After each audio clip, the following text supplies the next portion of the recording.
तो जरा सोचिए एक ऐसी जगह के बारे में जो शून्य यानी जीरो की जन्म स्थली रही हो। और एक ऐसा केंद्र जिसने प्राचीन भारत के सबसे विशाल साम्राज्यों को जन्म दिया हो। बिल्कुल। और जहां विश्व के पहले गणतंत्र की नींव रखी गई। और मजे की बात यह है कि आज यही राज्य पूरे भारत में सबसे ज्यादा जनसंख्या घनत्व वाला राज्य है। सही कहा। और अक्सर जब प्रतियोगी परीक्षाओं की तैयारी की बात आती है ना, तो ऐसा लगता है जैसे हमें केवल तथ्यों और आंकड़ों की कोई टेलीफोन डायरेक्टरी रटनी है। हाँ, मतलब दिमाग को बस एक रटने वाली मशीन मान लिया जाता है। लेकिन आज हम जो करने जा रहे हैं वो रटना बिल्कुल नहीं है। तो फिर आज का प्लान क्या है? आज की इस गहन चर्चा में हमारा मिशन है बिहार के संपूर्ण स्वरूप का एक विस्तृत विश्लेषण करना। जो छात्र आगामी प्रतियोगी परीक्षाओं की तैयारी कर रहे हैं उनके लिए ये महज कुछ पन्नों का संकलन नहीं है। का इतिहास और उसकी अर्थव्यवस्था आपस में गहराई से जुड़े हुए हैं। सही बात है। और जब हम केवल क्या हुआ से आगे बढ़कर क्यों और कैसे पर विचार करते हैं ना, तो वे फैक्ट्स हमारी मेमोरी का परमानेंट हिस्सा बन जाते हैं। क्योंकि कोई भी आंकड़ा हवा में मौजूद नहीं होता। हर एक पहाड़ी, हर एक नदी ने मिलकर आज के स्वरूप को गढ़ा है। तो चलिए सबसे पहले एकदम न्यू से शुरुआत करते हैं। किसी भी जगह को समझने के लिए उसका जन्म जानना बहुत जरूरी है। आधिकारिक रूप से इस राज्य की स्थापना 22 मार्च 1912 को हुई थी। हाँ, 22 मार्च 1912। ये वो दिन है जिसने इस क्षेत्र को एक आधुनिक प्रशासनिक पहचान दी।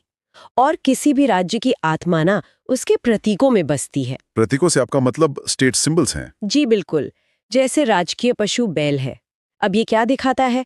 ये सीधे तौर पर इस राज्य की कृषि आधारित अर्थव्यवस्था और लोगों की मेहनत को दर्शाता है। अच्छा। और राजकीय पक्षी? वो गौरैया है जो आम जनजीवन से जुड़ाव को दिखाती है। राजकीय पुष्प गेंदा है, लेकिन सबसे गहरा अर्थ छिपा है राजकीय चिन्ह में, जो कि बोधि वृक्ष है। अरे वाह, बोधि वृक्ष। हाँ, ये सिर्फ एक पेड़ नहीं है।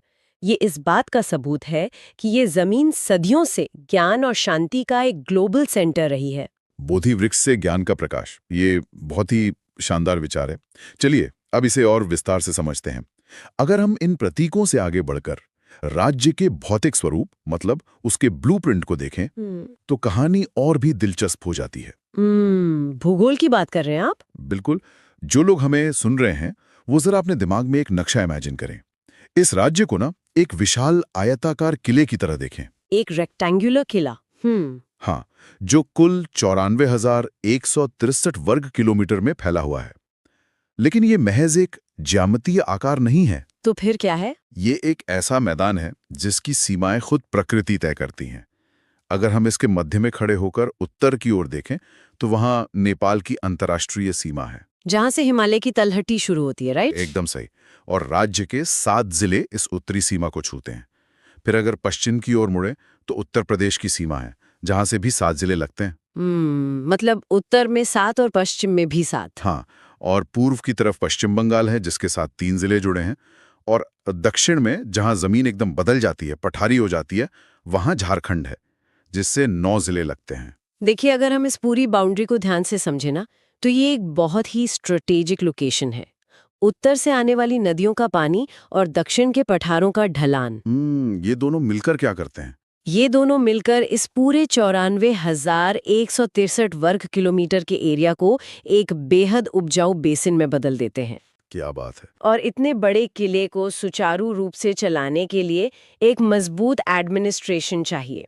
इसी वजह से इस पूरे राज्य को 9 प्रमंडलों यानी डिविजन्स और कुल 38 जिलों में बांटा गया है। 38 जिले मतलब प्रशासन को अंतिम व्यक्ति तक पहुंचाने का एक बहुत बड़ा नेटवर्क। और जब ये ढांचा राजनीतिक शक्ति में बदलता है तो इसके आंकड़े बहुत अहम हो जाते हैं। बिल्कुल। विधायी ढांचे में विधानसभा की 243 सीटें हैं। हाँ, और राष्ट्रीय स्तर पर लोकसभा की 40 और राज्यसभा की 16 सीटें हैं। मतलब दिल्ली की सत्ता का रास्ता यहीं से होकर गुजरता है। और अगर हम इसे व्यापक परिप्रेक्ष्य से जोड़ें तो ये राजनीतिक वजन बिना किसी कारण के नहीं है, ये सीधे तौर पर वहां के लोगों से जुड़ा है। तो चलिए सीमाओं से आगे बढ़कर लोगों की ही बात करते हैं। 2011 की जनगणना के जो आंकड़े हैं वो वाकई हैरान करते हैं।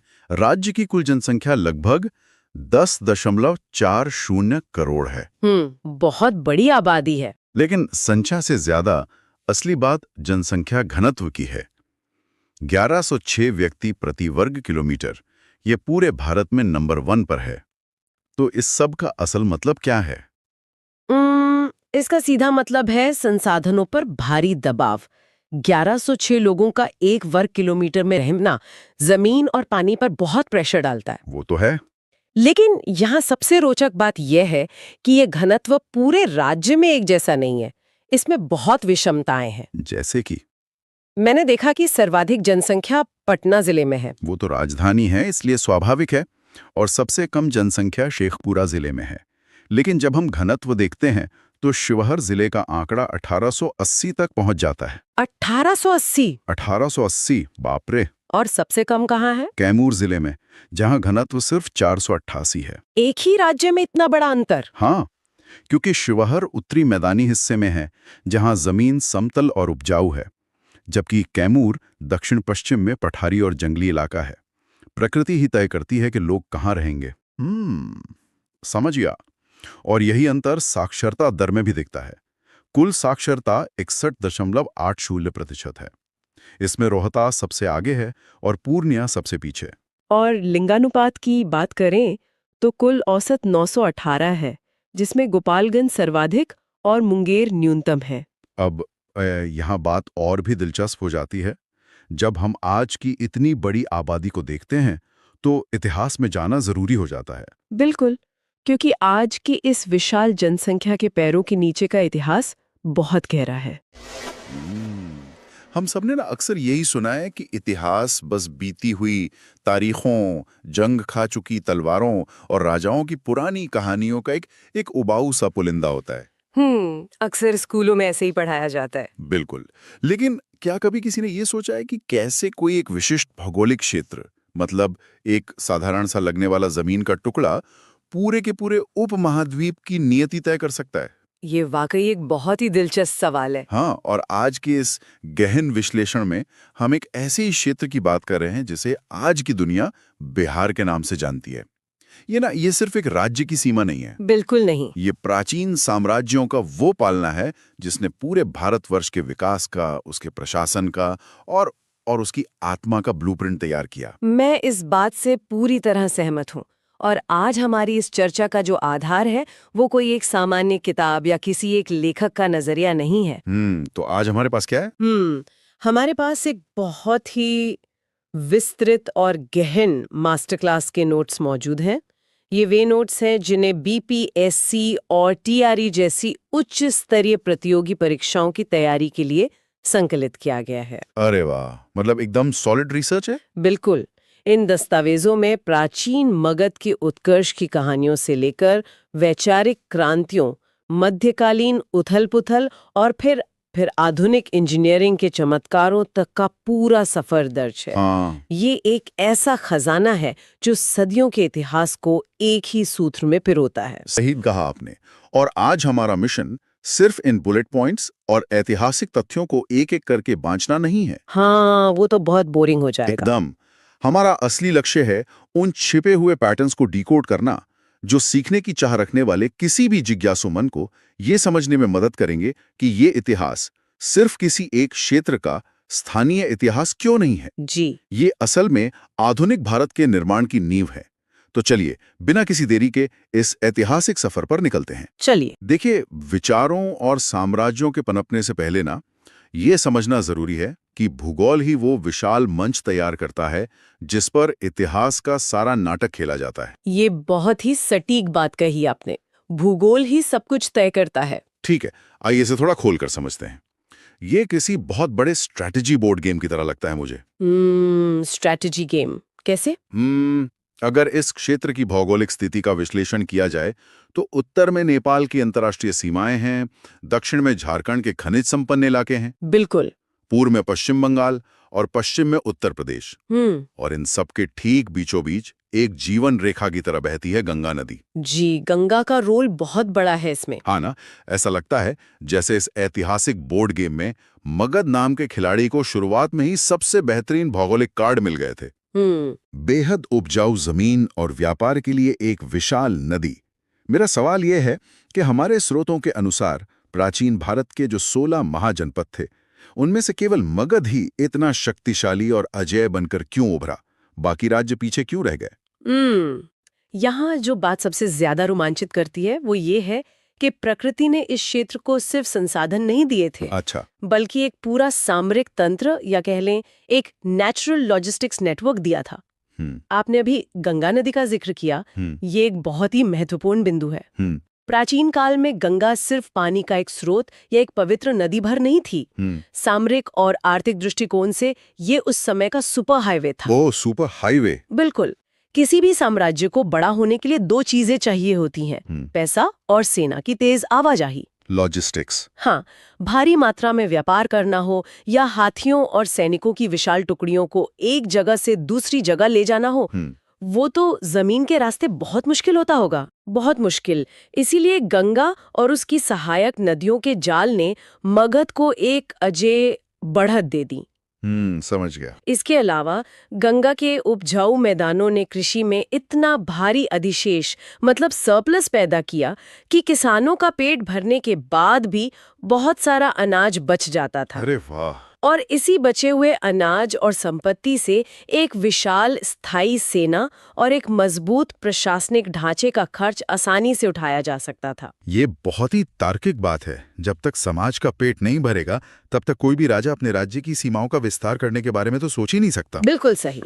ये सरप्लस ही था जिसने महत्वाकांक्षाओं को जन्म दिया, और यही कारण है कि हम इन स्रोत दस्तावेजों में देखते हैं कि किस तरह यहाँ राजवंशों का एक के बाद एक ऐसा क्रम स्थापित हुआ जिसने सत्ता को लगातार केंद्रीकृत किया। जी। मतलब हर एक वंश में बिंबिसार से ये सिलसिला शुरू होता है। जी। बिंबिसार ने कूटनीति और विवाहों के जरिए जो नींव रखी उसे शिशुनाग वंश ने आगे बढ़ाया।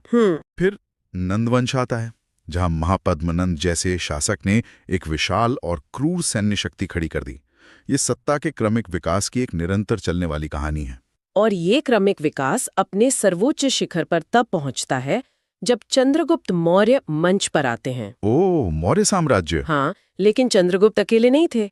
चाणक्य के कूटनीतिक और रणनीतिक मार्गदर्शन में मौर्य साम्राज्य ने पहली बार अखंड भारत के एक केंद्रीकृत शासन की स्थापना की। मतलब पूरे भारत को एक धागे में पिरो दिया। बिल्कुल, ये कोई छोटी उपलब्धि नहीं थी। उस समय पाटलिपुत्र, जिसे आज हम पटना कहते हैं, केवल एक राज्य की राजधानी नहीं था। तो क्या था? वो पूरे भारतीय उपमहाद्वीप की सत्ता का निर्विवाद केंद्र बिंदु था। यहाँ से नीतियां बनती थीं जो दूर दराज के इलाकों तक लागू होती थीं। और इसी अभूतपूर्व भौगोलिक और आर्थिक ताकत ने बाद में सम्राट अशोक जैसे महान और जटिल शासक के लिए मंच तैयार किया। सम्राट अशोक, ये इतिहास के उन चंद किरदारों में से हैं जिनका सफर बहुत ही नाटकीय रहा है। बहुत ज्यादा। 261 ईसा पूर्व में लड़ा गया कलिंग का भीषण युद्ध। ये युद्ध सिर्फ अपनी क्रूरता के लिए नहीं जाना जाता, बल्कि उस बदलाव के लिए जाना जाता है जो इसके बाद आया। कलिंग युद्ध एक टर्निंग पॉइंट था। लेकिन मुझे यहाँ एक बात समझनी है। कलिंग युद्ध के भारी रक्तपात के बाद अशोक का हृदय परिवर्तन हुआ और उन्होंने युद्ध का मार्ग छोड़कर धम्म की नीति अपना ली। हाँ। क्या ये सिर्फ एक आध्यात्मिक निर्णय था या इसके पीछे भी मगध की उस अपार शक्ति का हाथ था? ये एक बहुत ही शानदार नजरिया है सोचने का। अक्सर लोग इसे केवल एक हृदय परिवर्तन की तरह देखते हैं। हाँ, किताबों में तो ऐसे ही पढ़ाया जाता है। लेकिन अगर हम इसे व्यवस्था के नजरिए से समझें तो शांति की नीति लागू करना कोई आसान काम नहीं है। मतलब एक कमजोर राज्य अगर हथियार डाल दे तो पड़ोसी उस पर तुरंत हमला कर देते हैं। अरे हाँ, ये तो लॉजिकल है। अशोक ने युद्ध छोड़कर धम्म की नीति इसलिए भी सफलतापूर्वक लागू की क्योंकि मगध का साम्राज्य इतना विशाल, सुरक्षित और आर्थिक रूप से समृद्ध हो चुका था कि उसे अब और संसाधनों के लिए युद्ध करने की आवश्यकता ही नहीं थी। ओह, तो मतलब शांति भी अफोर्ड करनी पड़ती है। बिल्कुल। शांति और धम्म का प्रचार करने के लिए भी एक मजबूत खजाने और सुरक्षित सीमाओं की आवश्यकता होती है, जो मगध के उस भौगोलिक और राजनीतिक खजाने ने उन्हें पहले ही प्रदान कर दिया था। यहाँ से बात वाकई बेहद दिलचस्प हो जाती है, क्योंकि इतिहास गवाह है कि जब साम्राज्य स्थिर हो जाते हैं, जब सीमाओं पर युद्ध शांत हो जाते हैं और समाज का पेट भरा होता है, तभी इंसान का दिमाग दर्शन, विज्ञान और आध्यात्मिकता की उच्च अवस्थाओं की ओर मुड़ता है। 100% सही। भौतिक जरूरतों से ऊपर उठकर ही वैचारिक क्रांतियां जन्म लेती हैं। इस मास्टर क्लास के नोट्स के अगले हिस्से पर गौर करें तो पाटलिपुत्र और उसके आसपास का ये पूरा इलाका मुझे तो प्राचीन काल की सिलिकॉन वैली जैसा प्रतीत होता है। सिलिकॉन वैली, यह तुलना बेहद सटीक और आधुनिक है ना? आज की सिलिकॉन वैली तकनीक और सॉफ्टवेयर के जरिए दुनिया को बदल रही है, जबकि उस दौर का मगध नए विचारों, दर्शन और ज्ञान के आविष्कारों के जरिए मानव सभ्यता को दिशा दे रहा था। एकदम। ये सोचना भी कितना अद्भुत है कि एक ही भौगोलिक क्षेत्र से विश्व की चेतना को बदलने वाली आध्यात्मिक फिलॉसफी निकल रही है और उसी मिट्टी से दुनिया को गणित और विज्ञान के सबसे बड़े उपहार भी मिल रहे हैं। जी। हम बौद्ध धर्म को देखते हैं। गौतम बुद्ध को इसी क्षेत्र में बोध गया के महाबोधि मंदिर वाले स्थान पर ज्ञान की प्राप्ति हुई। एक राजकुमार का राजपाट छोड़कर सत्य की खोज में निकलना और इसी धरती पर आकर उसे वो परम ज्ञान मिलना, ये कोई साधारण बात नहीं है। बिल्कुल नहीं। इसके अलावा बौद्ध धर्म को व्यवस्थित करने के लिए जो 4 महान संगीतियां या कह लें परिषदें हुईं, वे भी राजगीर, वैशाली, पाटलिपुत्र और कश्मीर में आयोजित की गई। हाँ, जिनमें से 3 सीधे तौर पर इसी क्षेत्र से जुड़ी हैं। सही कहा। और दूसरी तरफ जैन धर्म के 24वें तीर्थंकर महावीर स्वामी को देखिए, जिनका निर्वाण पावापुरी में हुआ। जी। जैन धर्म के ग्रंथों और सिद्धांतों को संकलित करने के लिए जो 2 प्रमुख संगीतियां हुई, उनमें से पहली पाटलिपुत्र में ही आयोजित हुई थी और दूसरी वल्लभी में। हाँ, तो एक ही समय काल में एक ही क्षेत्र में 2 इतने बड़े अहिंसक और दार्शनिक आंदोलनों का पनपना, क्या ये सिर्फ एक संयोग था? अगर हम इसे व्यापक परिप्रेक्ष्य से जोड़कर देखें तो ये संयोग बिल्कुल नहीं था। तो फिर क्या था? जैसा कि हमने पहले चर्चा की, कृषि के अधिशेष और व्यापारिक समृद्धि ने एक ऐसे समाज का निर्माण किया जहां लोग केवल आजीविका कमाने की जद्दोजहद में नहीं फंसे थे। हाँ, सर्वाइवल मोड से बाहर आ चुके थे। बिल्कुल। जब समाज के पास पर्याप्त संसाधन होते हैं तो वो विचारकों, भिक्षुओं और दार्शनिकों का भरण पोषण आसानी से कर सकता है। लॉजिकल है। शांति और समृद्धि ने विचारों के मुक्त प्रवाह को गहराई से संभव बनाया। पुरानी रूढ़िवादी विचारधाराओं को चुनौती देने के लिए एक सुरक्षित माहौल मिला। ये एक बहुत बड़ी वैचारिक क्रांति थी। और इस क्रांति की गूंज सदियों तक सुनाई दी, जिसका सबसे बड़ा प्रमाण हमें गुप्त काल में मिलता है, जिसे भारत का स्वर्ण युग भी कहा जाता है। और देखिए, गुप्त काल की जब बात आती है तो शिक्षा के उस सबसे बड़े मंदिर का जिक्र आना स्वाभाविक है। आप नालंदा की बात कर रहे हैं? हाँ, कुमारगुप्त प्रथम द्वारा स्थापित नालंदा विश्वविद्यालय। ये सिर्फ एक स्कूल या गुरुकुल नहीं था, ये तो प्राचीन विश्व का सबसे बड़ा शिक्षा केंद्र था, है ना? बिल्कुल। नालंदा की कार्यप्रणाली को समझना बहुत जरूरी है। ये ज्ञान का एक वास्तविक ग्लोबल हब था। मतलब पूरी दुनिया से लोग आते थे। हाँ, चीन, तिब्बत, कोरिया और मध्य एशिया से विद्वान यहाँ दर्शन, खगोल विज्ञान, गणित और चिकित्सा सीखने आते थे। अरे वाह! यहाँ हजारों छात्र और शिक्षक एक साथ रहते थे। ये इस बात का जीता जागता प्रमाण था कि ये क्षेत्र सिर्फ अपनी सेना और तलवारों के बल पर शासन नहीं कर रहा, बल्कि अपनी बौद्धिक शक्ति से भी कर रहा था। एकदम सही। अपनी बौद्धिक शक्ति से पूरी दुनिया पर अपनी छाप छोड़ रहा था। और जब हम बौद्धिक शक्ति और विज्ञान की बात कर ही रहे हैं तो महान गणितज्ञ आर्यभट्ट को कैसे भूल सकते हैं? बिल्कुल नहीं भूल सकते। उनका जन्म भी पाटलिपुत्र में ही हुआ था। शून्य मतलब 0 और दशमलव प्रणाली के जनक। जी। ये तथ्य किसी को भी हैरत में डाल सकता है कि जिस शून्य के बिना आज की आधुनिक कंप्यूटर प्रोग्रामिंग, आर्टिफिशियल इंटेलिजेंस या स्पेस एक्सप्लोरेशन की कल्पना भी नहीं की जा सकती, उसकी परिकल्पना इसी मिट्टी पर की गई थी। ये सच में गर्व करने वाली बात है। और इसके साथ ही हमारे नोट्स गया में फल्गु नदी के तट पर स्थित विष्णुपद मंदिर का भी जिक्र करते हैं, जो हिंदू तीर्थाटन का एक बेहद पवित्र स्थल है। ये सब दर्शाता है कि ये क्षेत्र हर प्रकार के विचारों, चाहे वो रूढ़िवादी हों, सुधारवादी हों या वैज्ञानिक, सबका एक महासंगम था। यही मगध की असली ताकत थी, समावेशी विचार और अन्वेषण की स्वतंत्रता। लेकिन इतिहास का पहिया कभी एक जगह नहीं रुकता। यही तो विडंबना है। हाँ, कोई भी स्वर्णयुग हमेशा के लिए नहीं रहता। जब कोई क्षेत्र इतनी ज्यादा संपत्ति और इतना ज्यादा ज्ञान इकट्ठा कर लेता है तो वो अनिवार्य रूप से बाहरी आक्रमणकारियों के लिए एक चुंबक बन जाता है। बिल्कुल ऐसा ही हुआ। इस ऐतिहासिक सफर में जब हम आगे बढ़ते हैं तो एक बहुत ही अंधकारमय और उथल-पुथल भरा दौर सामने आता है, मध्यकाल। एक बहुत ही मुश्किल समय। तो इस सब का असल में मतलब क्या है? एक तरफ हमने देखा कि इसी धरती ने नालंदा जैसे ज्ञान के महासागर बनाए और दूसरी तरफ हम विनाश का वो दर्दनाक दृश्य देखते हैं जब 12वीं सदी में बख्तियार खिलजी का आक्रमण होता है। दस्तावेजों के अनुसार उसने नालंदा और विक्रमशिला जैसे महान विश्वविद्यालयों को पूरी तरह नष्ट कर दिया। पुस्तकालयों को जला दिया गया जिनमें महीनों तक आग धधकती रही। महीनों तक? हाँ, महीनों तक। ज्ञान का ऐसा विध्वंस इतिहास में कम ही देखने को मिलता है। ये एक गहरा विरोधाभास है कि जो मिट्टी ज्ञान को जन्म देती है वही उसकी राख को भी अपने अंदर समेट लेती है।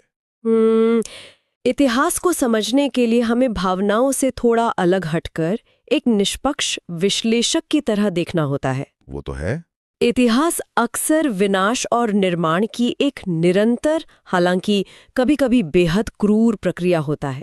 यह सच है कि 12वीं सदी के उस आक्रमण ने सदियों से संचित ज्ञान, दर्शन और विज्ञान की अनमोल धरोहरों को नष्ट कर दिया। एक बहुत बड़ा लॉस था। वो एक अपूरणीय क्षति थी। लेकिन इतिहास केवल शून्यता पर खत्म नहीं होता। तो फिर क्या हुआ? इसी मध्यकाल में जब पुरानी प्रशासनिक और शैक्षणिक व्यवस्थाएं ढह गईं, तो एक नए प्रकार के प्रशासनिक निर्माण का बीज भी इसी धरती पर बोया गया।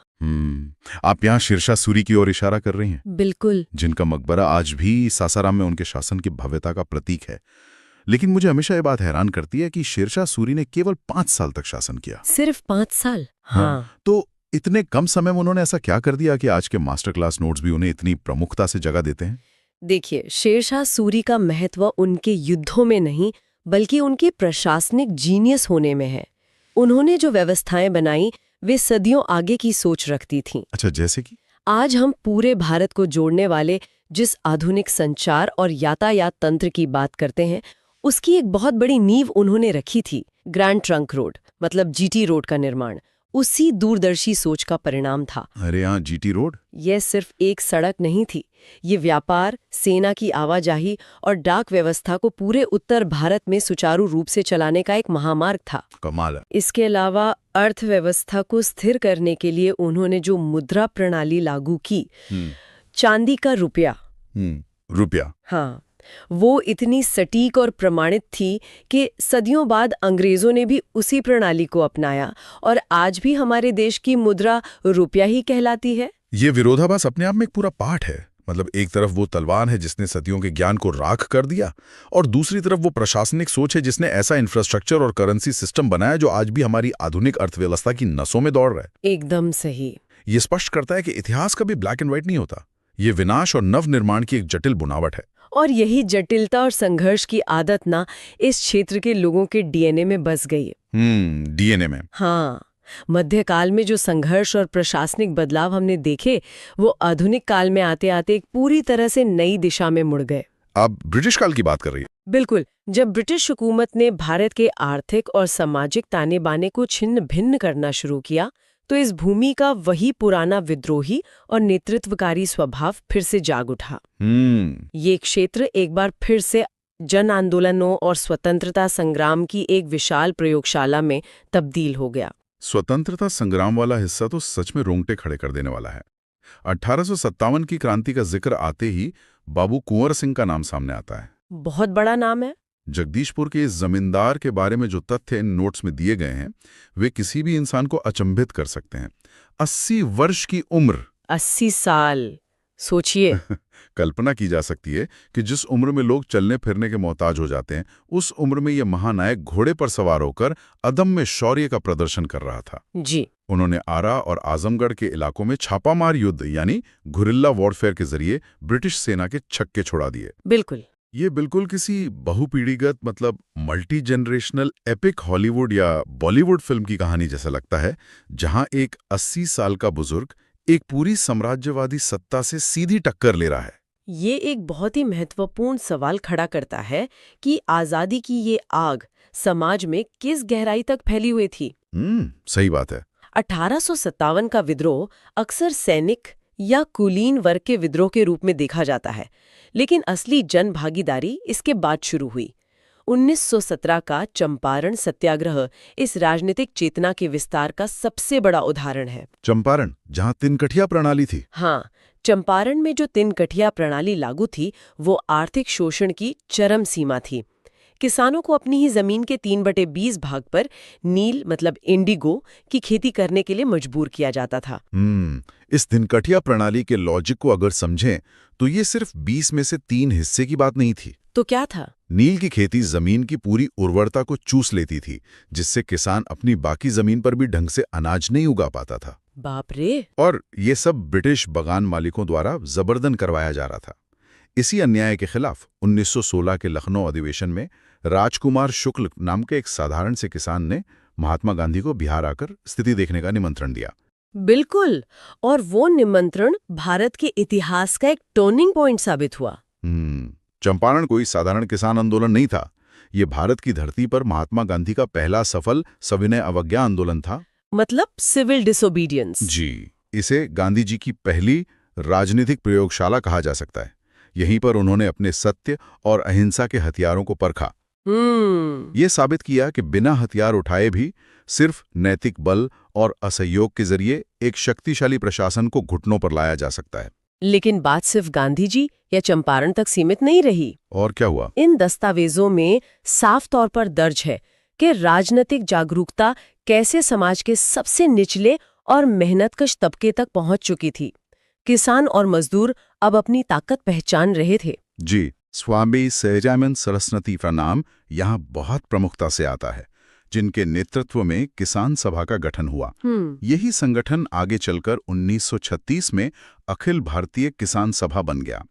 दूसरी ओर औद्योगिकीकरण के साथ साथ मजदूरों में भी चेतना आ रही थी, जहां AITUC का प्रभाव साफ देखा जा सकता था। मतलब ट्रेड यूनियंस। हाँ, ये साबित करता है कि आजादी की लड़ाई अब चंद पढ़े लिखे वकीलों की बहस नहीं रह गई थी। ये खेतों और कारखानों तक पहुंच चुकी थी। ये जन चेतना का वो स्तर था जहां हर व्यक्ति खुद को एक सैनिक मान रहा था।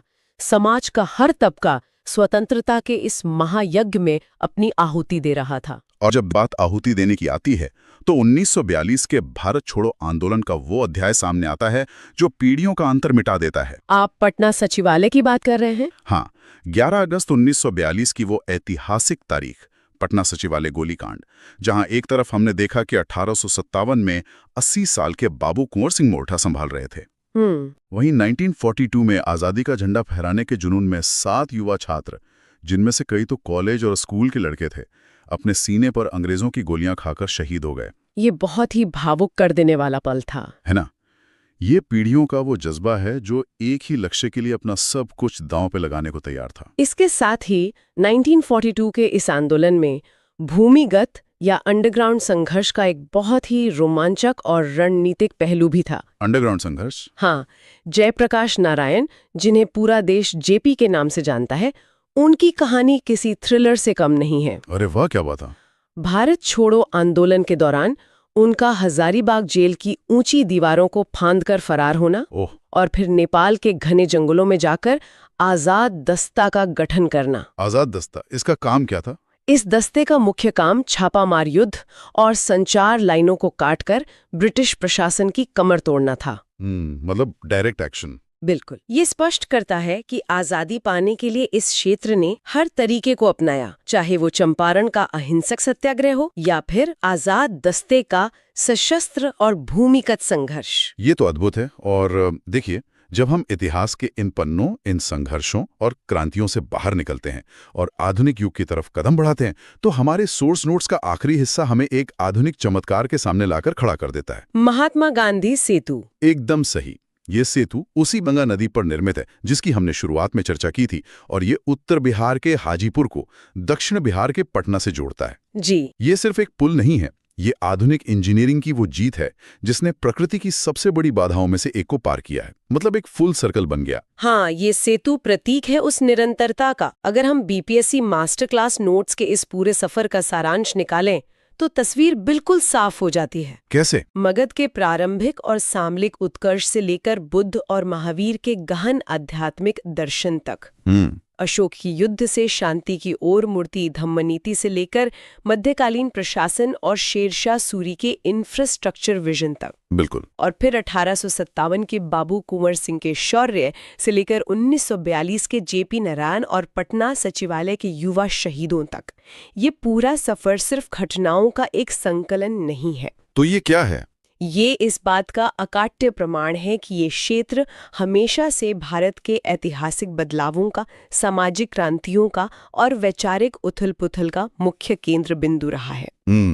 इस पूरी चर्चा से ये बात तो पूरी तरह से साबित हो जाती है कि इतिहास की किताबों में दर्ज तथ्य सिर्फ बीती हुई बातें नहीं हैं। बिल्कुल नहीं। वो एक शॉर्टकट है ये समझने का कि आज हम जो कुछ भी हैं उसके पीछे कितनी बड़ी, कितनी जटिल और कितनी गहरी विरासत खड़ी है। जी। हमारी आज की अर्थव्यवस्था का आधार, हमारे वैचारिक संघर्ष, हमारे प्रतिरोध का तरीका, सब कुछ उसी ऐतिहासिक ब्लूप्रिंट का हिस्सा है जो इस धरती पर रचा गया था। इतिहास को जब इस तरह परतों में खोलकर देखा जाता है तो हमेशा कुछ नया सीखने और समझने को मिलता है। सही कहा आपने। हर कालखंड अपने आप में एक नई व्यवस्था को जन्म देता हुआ नजर आता है। और जाने से पहले इसी बात को आधार बनाते हुए मैं एक ऐसा विचार छोड़ना चाहूंगा जो शायद आसानी से दिमाग से ना निकले। वो क्या है? ये विचार करने योग्य है। हमने चर्चा की कि कैसे महान आर्यभट्ट ने पाटलिपुत्र की इसी धरती पर गणित के शून्य मतलब जीरो का आविष्कार किया। हाँ। उस शून्य ने दुनिया की गणनाओं को अनंत तक पहुंचने का रास्ता दिया।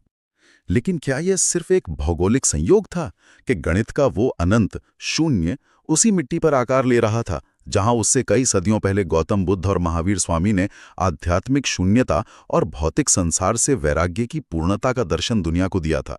अरे वाह, ये तो बहुत ही गहरा विचार है ना? एक तरफ गणित का वो शून्य जो दुनिया की हर प्रगति और गणना का आधार बन गया, और दूसरी तरफ वो आध्यात्मिक शून्य जिसने इंसानी मन को दुखों से मुक्ति का मार्ग दिखाया। एक ही मिट्टी से उपजे दो अलग अलग तरह के शून्य जिन्होंने अपने अपने तरीके से पूरी दुनिया को पूर्णता का रास्ता दिखाया। ये तथ्य वाकई में इतिहास और मानव विचार की गहराई पर सोचने को मजबूर कर देता है। बिल्कुल सोचने वाली बात है। खैर, इतिहास के इस अथाह समंदर में गोते लगाने और इन पन्नों के पीछे छिपी असली कहानी को डिकोड करने के सफर में हमारे साथ जुड़ने के लिए श्रोताओं का बहुत बहुत शुक्रिया। जी, बहुत शुक्रिया। ज्ञान को टटोलने, उसकी परतों को उधेड़ने और दुनिया को एक नए नजरिए से देखने की हमारी ये यात्रा ऐसे ही जारी रहेगी। हमेशा नई चीजें सीखते रहना और पुराने तथ्यों पर नए सवाल उठाते रहना ही तो विकास की निशानी है। बिल्कुल। फिर मिलेंगे एक नई गुत्थी को सुलझाने के लिए। तब तक के लिए अलविदा। तो कल्पना कीजिए एक ऐसे राज्य की जिसके पास भारत की सबसे उपजाऊ जमीन है। मतलब जहां आधे से ज्यादा हिस्से पर धड़ल्ले से खेती होती है, लेकिन फिर भी हर साल उसी राज्य का एक बहुत बड़ा हिस्सा, लगभग 64 लाख हेक्टेयर, पानी में डूब जाता है। हाँ, ये एक बहुत बड़ा विरोधाभास है। बिल्कुल। एक तरफ भरपूर अन्न उपजाने वाली जमीन और दूसरी तरफ हर साल आने वाली विनाशकारी बाढ़। देखो, ये कोई श्राप नहीं है, ये विशुद्ध भूगोल है। एकदम सही। और भूगोल अक्सर मतलब लोगों को रंग बिरंगे नक्शों और कुछ आड़ी तिरछी रेखाओं का बोरिंग विषय लगता है, लेकिन आज हम इस भ्रम को तोड़ने वाले हैं। हाँ, और यही कारण है कि किसी भी जगह का भूगोल सिर्फ रटने वाली चीज नहीं है। पहाड़ कहाँ है, नदियां कहाँ हैं या सीमाएं कहाँ खत्म होती हैं, ये जानना ही काफी नहीं है। तो फिर क्या जरूरी है? जरूरी ये है कि जब हम समझते हैं कि जमीन की बनावट कैसी है या ढलान कैसी है, तो हम वहां रहने वालों की पूरी नियति, उनकी अर्थव्यवस्था और उनके जीवन के संघर्षों की पूरी कहानी समझ पाते हैं। बिल्कुल। मतलब भूगोल केवल क्या है का जवाब नहीं देता, बल्कि क्यों है का रहस्य खोलता है। और आज का हमारा ये गहन विश्लेषण इसी रहस्य को खोलने के लिए है। तो आज का विषय है बिहार का भूगोल, संपूर्ण मास्टर क्लास। बहुत ही महत्वपूर्ण विषय है जी। प्रतियोगी परीक्षाओं की तैयारी करने वालों के लिए, विशेषकर बीपीएससी, बिहार पीसीएस, टीआरई और अन्य सभी राज्य स्तरीय परीक्षाओं के लिए ये चर्चा एक रामबाण या कहें वन शॉट सामग्री की तरह काम करेगी। बिल्कुल। आज का हमारा लक्ष्य उन जटिल आंकड़ों और भौगोलिक तथ्यों को इतना आसान और याद रखने योग्य बनाना है जो परीक्षाओं में सीधे सीधे पूछे जाते हैं। ये एक बहुत ही शानदार मिशन है, क्योंकि प्रतियोगी परीक्षाओं में, खासकर बीपीएससी जैसी परीक्षा में, सफलता की कुंजी केवल तथ्यों को रटना नहीं है। सही बात है, बल्कि उनके पीछे के विज्ञान को समझना है। जब तथ्य आपस में तर्क के साथ जुड़ जाते हैं ना, तो परीक्षा के भारी दबाव में भी उन्हें याद रखना बहुत आसान हो जाता है। तो चलिए बिना किसी देरी के इस कैनवस को तैयार करते हैं।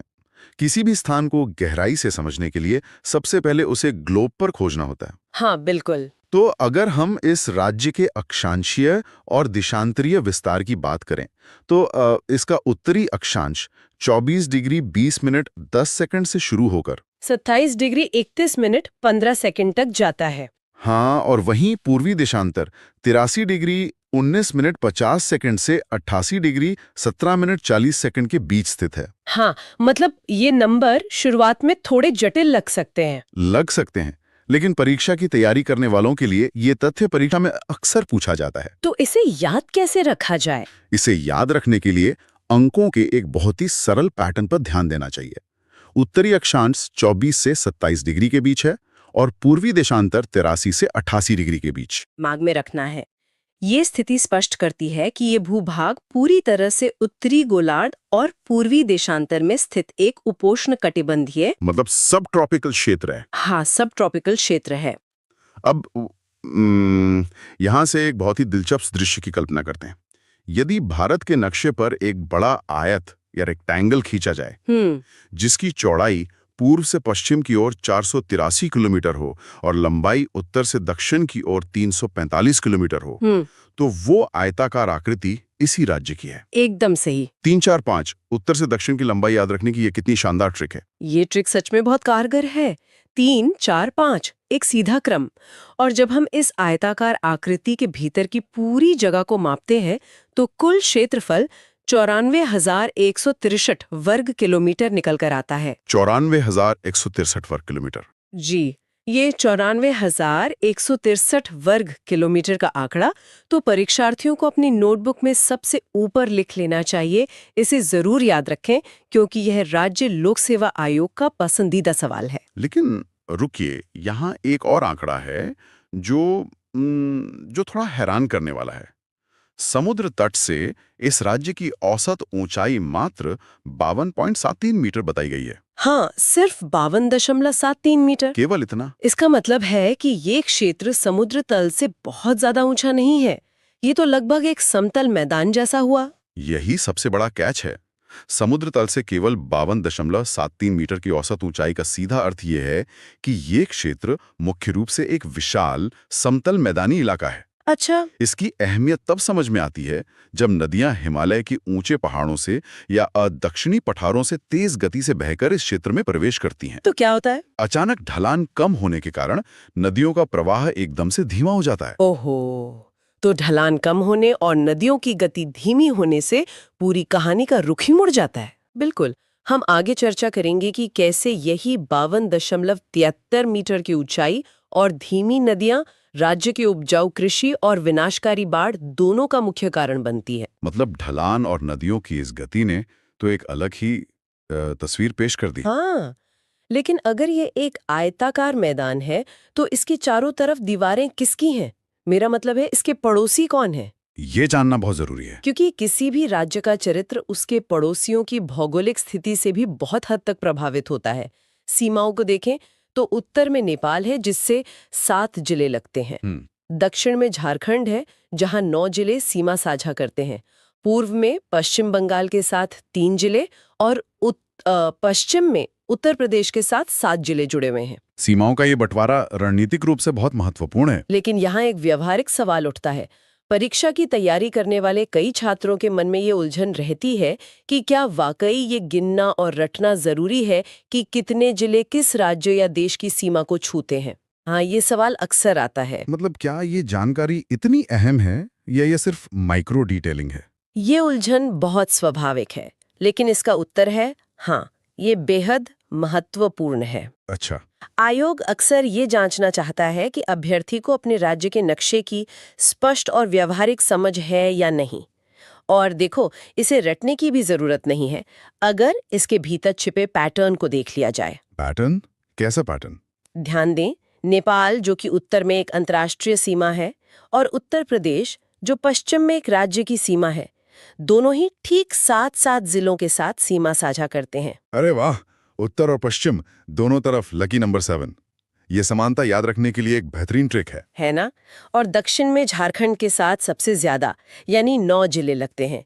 इसका कारण ऐतिहासिक और भौगोलिक दोनों है, क्योंकि झारखंड वर्ष 2000 तक इसी राज्य का हिस्सा था और सीमा का बंटवारा एक बहुत लंबी रेखा पर हुआ है। हाँ, वो एक बड़ा हिस्सा था। का संकरा हिस्सा है। ये पैटर्न दिमाग में एक बहुत स्पष्ट नक्शा बना देता है, जो प्रारंभिक परीक्षा के साथ साथ मुख्य परीक्षा के उत्तर लिखते समय भी बहुत काम आता है। चलिए, सीमाओं ने तो राज्य को चारों तरफ से घेर लिया है, लेकिन इसके भीतर की जमीन असल में किस चीज से बनी है? ये ऊपर से जितना समतल मैदानी इलाका दिखता है, क्या जमीन के नीचे भी वैसा ही है? बिल्कुल नहीं। अगर हम भूगर्भीय संरचना यानी जियोलॉजी की बात करें, तो ये जमीन एक विशाल पैचवर्क क्विल्ट या कहें एक बड़े से पजल की तरह लग रही है, जिसके 4 अलग-अलग टुकड़े हैं और हर टुकड़े का रंग और गुण बिल्कुल अलग है। ये पजल वाला उदाहरण बहुत सटीक है। जमीन की गहराई में जाने पर हमें 4 अलग-अलग कालखंडों की चट्टानें मिलती हैं। कौन-कौन सी? सबसे पुरानी धारवाड़ चट्टानें दक्षिण पूर्वी हिस्से में पाई जाती हैं, गया, नवादा, जमुई, मुंगेर और बांका जिलों में। फिर विंध्यन चट्टानें हैं जो दक्षिण पश्चिम में कैमूर और रोहतास में मिलती हैं। दक्षिण का हिस्सा। हाँ, फिर उत्तर पश्चिम के पश्चिमी चंपारण में टर्शरी चट्टानें हैं और बाकी जो पूरा विशाल मध्य भाग है वो क्वाटरनरी चट्टानों से बना है। ये नाम सुनने में बहुत तकनीकी लगते हैं। हाँ। क्या हम इसे थोड़ा सरल कर सकते हैं? हाँ। जैसे ये टर्शरी चट्टानें क्या हैं, जो सिर्फ पश्चिमी चंपारण के एक छोटे से कोने में मिल रही हैं? आसान भाषा में कहें तो टर्शरी चट्टानें हिमालय पर्वत के निर्माण के समय की हैं। ओहो। पश्चिमी चंपारण में जो शिवालिक की पहाड़ियां हैं, वे वास्तव में हिमालय की सबसे बाहरी और सबसे नई परत है, जो इसी टर्शरी काल में बनी है। अच्छा, तो वो हिमालय का हिस्सा है। जी। वहीं दक्षिण पूर्व में धारवाड़ चट्टानें बहुत प्राचीन और कठोर हैं। यह वो इलाका है जहां अभ्रक यानी माइका और अन्य महत्वपूर्ण खनिज पाए जाते हैं। खनिज संसाधन वहीं मिलते हैं। बिल्कुल। और दक्षिण पश्चिम में विंध्यन चट्टानें चूना पत्थर और बलुआ पत्थर से बनी हैं, जो सीमेंट उद्योग के लिए बेहतरीन कच्चा माल देती हैं। तो ये पजल के 3 किनारे हो गए, और वो जो पजल का सबसे बड़ा बीच का हिस्सा है, क्वाटरनरी चट्टानें, यही सबसे महत्वपूर्ण हिस्सा है। क्वाटरनरी चट्टानें वास्तव में कोई कठोर पत्थर नहीं है। तो फिर क्या है? ये नदियों द्वारा हजारों सालों में बिछाई गई सबसे नई और उपजाऊ जलोढ़ मिट्टी यानी एलुवियल सॉइल का एक विशाल जमाव है। ये पूरे मध्य भाग में फैला हुआ है। लेकिन अब इस जमीन की बनावट को ऊपर के आसमान से जोड़कर देखते हैं। आसमान से मतलब जलवायु? हाँ, यहाँ की जलवायु मानसूनी है और औसत वार्षिक वर्षा 112 सेंटीमीटर होती है। 112 सेंटीमीटर की बारिश, ये तो काफी भारी मात्रा में पानी है। अब यही वो जगह है जहां सारा विज्ञान और भूगोल आपस में टकराते हैं। याद करें, हमने चर्चा की शुरुआत में कहा था कि समुद्र तल से औसत ऊंचाई केवल 52.73 मीटर है। हाँ, समतल मैदान, और मध्य भाग में जलोढ़ मिट्टी का विशाल समतल मैदान है। जब 112 सेंटीमीटर की मानसूनी बारिश कुछ ही महीनों में टूट पड़ती है और उत्तर में नेपाल के ऊंचे पहाड़ों से नदियां भारी मात्रा में गाद और मिट्टी लेकर तेज गति से आती हैं, तो समतल मैदान में प्रवेश करते ही उनकी गति अचानक धीमी हो जाती है। और गति धीमी होने के कारण वे अपने साथ लाया हुआ सारा गाद और मिट्टी नदी के तल में ही जमा कर देती हैं, जिससे नदी का स्तर ऊपर उठ जाता है। एकदम सटीक निष्कर्ष। नदियां उथली हो जाती हैं और क्योंकि किनारों पर कोई ढलान या पहाड़ नहीं है, वो सारा अतिरिक्त पानी किनारों को तोड़कर उस विशाल समतल क्वाटरनरी मैदान में फैल जाता है। विनाशकारी बाढ़। जी, और इसका सीधा परिणाम ये होता है कि राज्य का 64.41 लाख हेक्टेयर क्षेत्र बाढ़ की भयंकर चपेट में आ जाता है। 64.41 लाख हेक्टेयर, बाप रे, ये कोई छोटा मोटा इलाका नहीं है। ये बहुत बड़ा हिस्सा है और ये तथ्य परीक्षा में अक्सर पूछा जाता है। 64.41 लाख हेक्टेयर, इसे किसी भी हाल में भूलना नहीं चाहिए। बिल्कुल याद रखना चाहिए। ये महज एक आपदा का आंकड़ा नहीं है, ये उस भौगोलिक तंत्र का अनिवार्य परिणाम है जो 52 मीटर की कम ऊंचाई, भारी मानसूनी बारिश और उथली नदियों से मिलकर बना है। इसे रटने के बजाय इसके पीछे की इस पूरी प्रक्रिया को समझना जरूरी है। तो हमारे पास ये विशाल समतल क्वाटरनरी मैदान है जहां नदियां हर साल अपनी उपजाऊ मिट्टी बिछा देती हैं और बाढ़ लेकर आती हैं। हाँ, लेकिन ये उपजाऊ मिट्टी तो प्रकृति का दिया हुआ कच्चा माल है। सवाल यह है कि इस 94,163 वर्ग किलोमीटर के उपहार का असल में उपयोग कैसे हो रहा है। भूमि उपयोग, सही कहा। अगर हम भूमि उपयोग या लैंड यूज ब्रेकडाउन को देखें तो एक बहुत ही चौंकाने वाली बात सामने आती है। शुद्ध बोया गया क्षेत्र यानी नेट सोन एरिया 60.48% है। ये लगभग 56,94,642 हेक्टेयर जमीन है। 60.48% जमीन पर केवल खेती हो रही है। ये प्रतिशत कोई सामान्य बात नहीं है। ये इस बात का सबसे पुख्ता प्रमाण है कि इस राज्य की अर्थव्यवस्था पूरी तरह से कृषि आधारित क्यों है। Agrarian economy. बिल्कुल, ये कोई संयोग नहीं है। अभी अभी हमने जिस क्वाटरनरी चट्टानों वाले जलोढ़ मैदान की बात की थी, ये 60.48% कृषि भूमि उसी का सीधा परिणाम है। जमीन खेती के लिए इतनी अनुकूल है, हर साल नदियों द्वारा लाई गई मिट्टी इतनी उपजाऊ है कि राज्य की आधे से ज्यादा जमीन पर सिर्फ और सिर्फ कृषि हो रही है। ये एक बड़ा आहा मोमेंट है जहां भूगोल सीधे अर्थव्यवस्था से जुड़ गया। लेकिन अगर 60% से ज्यादा जमीन खेती में चली गई तो बाकी चीजों का क्या? अन्य कार्यों के लिए जमीन का बंटवारा कैसे हुआ है? गैर कृषि कार्यों में लगी भूमि 17.37% है। गैर कृषि कार्यों का मतलब है सड़कें, उद्योग, इमारतें और मानव बस्तियां। अच्छा। इसके अलावा ओसर या गैर कृषि योग्य भूमि 4.64% है। विविध पेड़ और बगीचों के लिए 2.45% जमीन है और जानवरों के चरने के लिए स्थायी चारागाह मात्र 0.19% जमीन पर सिमट गया है। जरा इस गणित को समझते हैं। जब 60.48% हिस्सा खेती ले रही है और 17.37% हिस्सा हमारे रहने, सड़कों और इमारतों के काम आ रहा है, तो कुल मिलाकर लगभग 78% जमीन तो यहीं इस्तेमाल हो गई। बिल्कुल सही हिसाब है। ये हिसाब तो बहुत सीधा है, लेकिन इसके परिणाम बहुत गहरे और चिंताजनक लगते हैं। ये बिल्कुल सही दिशा में सोचा गया है। यही हिसाब हमारे अगले विषय की नींव रखता है। और वो विषय है हरियाली और वन्यजीव। इसी सीधे हिसाब से एक बड़ा सवाल पैदा होता है। अगर 78% जमीन इंसान की बस्तियों और उसकी खेती ने घेर ली है, तो प्रकृति के लिए, जंगलों के लिए और वन्यजीवों के लिए क्या बचता है? बहुत कम। वन क्षेत्र के आंकड़ों को देखने पर पता चलता है कि कुल वन क्षेत्र का प्रतिशत मात्र 7.74% है, जो कि कुल 7,288 वर्ग किलोमीटर होता है। सिर्फ 7.74%। जी। राष्ट्रीय स्तर पर तो पर्यावरण संतुलन के लिए 33% वन क्षेत्र की वकालत की जाती है। ये आंकड़ा तो बहुत डरावना लगता है। बड़ा आहा मोमेंट है जो परीक्षा में विश्लेषणात्मक प्रश्न हल करने में मदद करेगा। वो कैसे? अभी हमने इस बात का जश्न मनाया कि 60% जमीन पर खेती होती है क्योंकि मिट्टी बहुत बेहतरीन है, लेकिन प्रकृति उस कृषि खजाने की एक कीमत वसूलती है। जब एक राज्य अपनी 60% जमीन पर फसलें उगाता है और 17% पर बस्तियां बसाता है, तो वास्तव में वो जंगलों की जगह ही ले रहा होता है। हो, यानी वो 7.74% वन क्षेत्र कोई दुर्घटना या लापरवाही का परिणाम नहीं है। नहीं, बिल्कुल नहीं। ये उस समतल उपजाऊ जमीन पर लाखों लोगों का पेट भरने और उन्हें बसाने की गणितीय कीमत है। सदियों से यहाँ वनों को साफ करके खेत बनाए गए हैं। खेती के विस्तार ने ही वनों को इस 7.74% पर समेट दिया है। ये नजरिया तो सच में आंखें खोलने वाला है। भूगोल में हर चीज की एक कीमत होती है। फिर भी जो 7.74% वन बचे हैं, उनका वर्गीकरण कैसे किया गया है? प्रशासन ने इन बचे हुए वनों को बहुत स्पष्ट तरीके से बांटा है। संरक्षित वन क्षेत्र यानी प्रोटेक्टेड फॉरेस्ट सबसे ज्यादा है, 3208.47 वर्ग किलोमीटर। अति सघन वन, जहां पेड़ों की छतरी बहुत घनी होती है, वे बहुत ही कम है, मात्र 248 वर्ग किलोमीटर। और गैर संरक्षित वन क्षेत्र 76.3 वर्ग किलोमीटर है। और इन वनों में किस तरह के पेड़ मिलते हैं? क्योंकि औसत वर्षा 112 सेंटीमीटर है, तो यहाँ की वनस्पति भी उसी के अनुसार होगी। एकदम सही लॉजिक। यहाँ मुख्य रूप से 2 प्रकार के वन मिलते हैं। पहले हैं आर्द्र पर्णपाती वन, मॉइस्ट डेसिडुअस। हाँ, ये उन इलाकों में होते हैं जहाँ नमी ज्यादा होती है, मुख्य रूप से उत्तर पूर्वी जिलों में या हिमालय की तलहटी वाले क्षेत्रों में।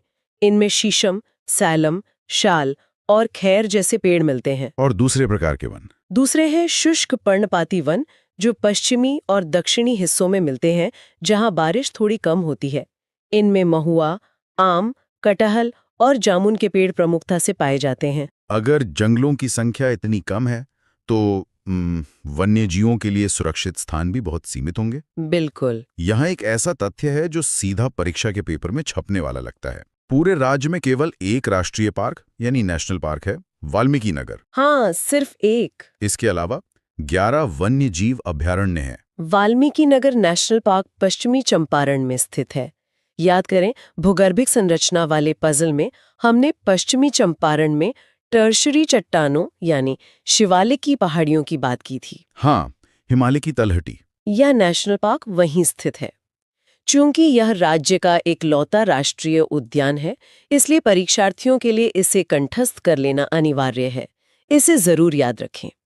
यह सवाल किसी न किसी रूप में हर साल पूछा ही जाता है। और अगर हम जिलों के हिसाब से हरियाली को देखें तो सर्वाधिक वन क्षेत्र वाले जिले कैमूर और पश्चिमी चंपारण हैं, जबकि शिवहर और शेखपुरा में न्यूनतम वन क्षेत्र है। यहाँ फिर से सारी कड़ियां आपस में जुड़ रही हैं। पश्चिमी चंपारण में टर्शरी चट्टानें और पहाड़ियां हैं। कैमूर में विंध्यन चट्टानों का पठारी इलाका है। जाहिर है, जहां पहाड़ और ऊंचे पठार होंगे, वहां ढलान के कारण खेती कम होगी और वन ज्यादा होंगे। तर्क बिल्कुल साफ है। इसके विपरीत जहां शिवहर और शेखपुरा जैसे पूरी तरह से मैदानी और उपजाऊ जमीन वाले छोटे जिले हैं, वहां जमीन का कोना कोना खेती के लिए इस्तेमाल हो जाता है।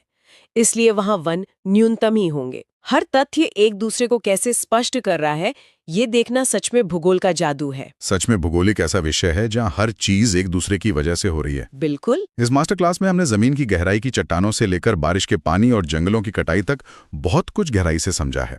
लेकिन परीक्षा के दिन दबाव के समय कुछ आंकड़े दिमाग में पूरी तरह से छपे होने चाहिए। एकदम सही। तो चलिए इस पूरे भौगोलिक कैनवस को 5 गोल्डन नंबर्स में समेटते हैं, एक त्वरित रिवीजन बहुत ही तेज गति से। एक मास्टर चाबी की तरह है।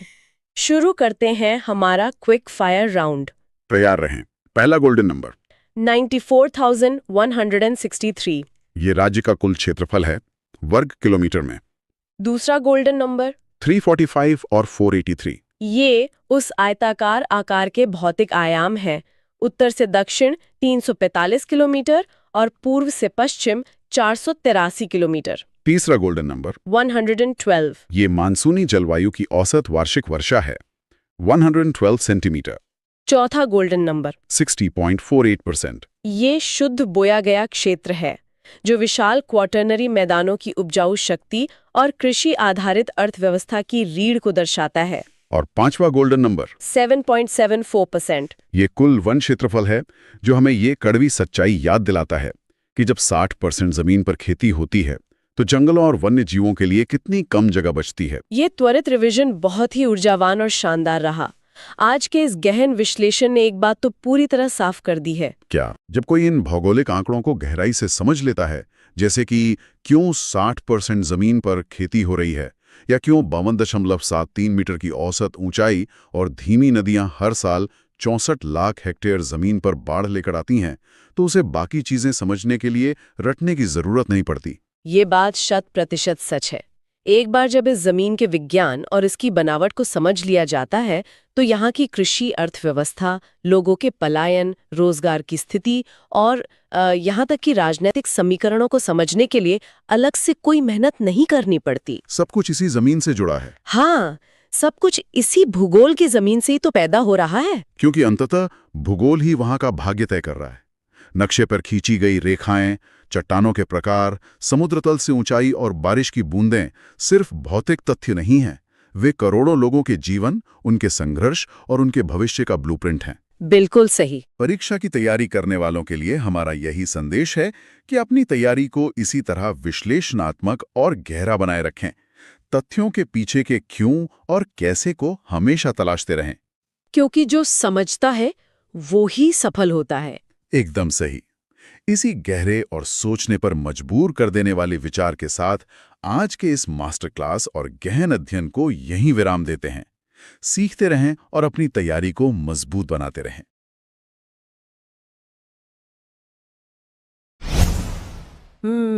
राजधानी पटना के सचिवालय के ना एक वातानुकूलित कमरे में एक फैसला लिया जाता है। और किसी फाइल पर बस कुछ हस्ताक्षर होते हैं। हाँ बिल्कुल। और फिर कुछ ही महीनों के भीतर राज्य के किसी एकदम सुदूर गांव में एक नई पक्की सड़क बन जाती है। मतलब बाहर से देखने पर ये पूरी प्रक्रिया किसी जादू या चमत्कार जैसी लग सकती है ना?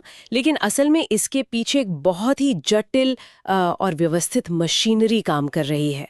और आज के हमारे इस विशेष विश्लेषण का मिशन ना ठीक इसी मशीनरी को समझना है। सही कहा। हमारे पास जो स्रोत और नोट्स हैं आज, वो संपूर्ण भारतीय राज व्यवस्था के उस मास्टर ब्लूप्रिंट को डिकोड करते हैं जो खास तौर पर बिहार के प्रशासनिक ढांचे को चलाता है। जो लोग बीपीएससी, बिहार पीसीएस, टीआरई या अन्य राज्य स्तरीय प्रतियोगी परीक्षाओं की तैयारी कर रहे हैं, उनके लिए ये चर्चा सिर्फ कुछ तथ्यों को रटने के बारे में नहीं है। बिल्कुल नहीं। आज हमारा उद्देश्य ये समझना है कि ये सारे तथ्य जमीन पर काम कैसे करते हैं। मतलब जब तक क्या के साथ क्यों और कैसे का संबंध स्पष्ट नहीं होगा, तब तक राजव्यवस्था का असली स्वरूप समझ में नहीं आ सकता। तो आज हम सिर्फ ये नहीं देखेंगे कि नीतियां क्या हैं, बल्कि ये भी समझेंगे कि वो क्यों बनाई जाती हैं और लागू कैसे होती हैं। इस पूरी चर्चा का सबसे महत्वपूर्ण पहलू यही है कि हमें रटने की प्रवृत्ति से बाहर आना होगा। प्रतियोगी परीक्षाओं में अब सीधे सवाल कम आते हैं, विश्लेषणात्मक सवाल ज्यादा पूछे जाते हैं। एकदम सही बात है। तो चलिए सबसे बुनियादी सवाल से शुरुआत करते हैं। किसी भी लोकतांत्रिक शासन को चलाने के लिए एक नियम पुस्तिका की जरूरत होती है, जिसे हम संविधान कहते हैं। जो कि कोई सामान्य किताब नहीं है, ये देश की सर्वोच्च विधि यानी सुप्रीम लॉ है। बिल्कुल।